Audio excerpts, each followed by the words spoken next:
Hey you guys, welcome to the third video of module 3, and here we are going to build a very simple class with respect to rocket. And how do we build it is something that I really want you all to focus on. So let's get started. So let's create one simplest class that does absolutely nothing. Okay, so it's just to help you explain that how we can get started and create one class if we have to.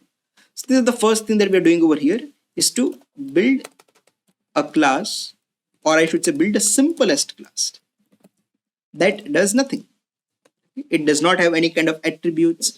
It does not have any kind of behavior. It can do nothing. Okay, so for that, what can I do? I'll just create this code cell over here, and I'll mention that I want to create a class.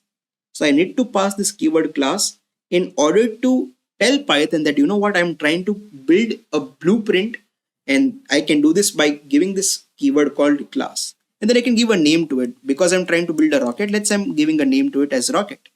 And I'm having this parenthesis.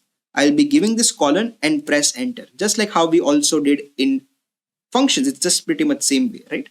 So I'm having, instead of def, I'm having this class, and after that class I'm giving a name to it, could be as unique as you can give.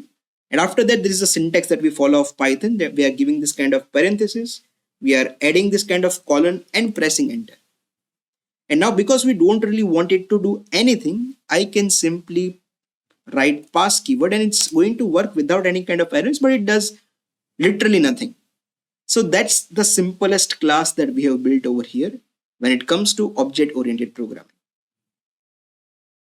Alright guys, so I hope that by now you have understood that how you can create your own class and can create as many classes as you want with respect to that. Now in the next video, the second thing that we'll be adding on top of this would be to setting up a constructor for this whole class. That is where we'll be giving some of the properties to this class. So let's look into that in the next video, that how you can do this.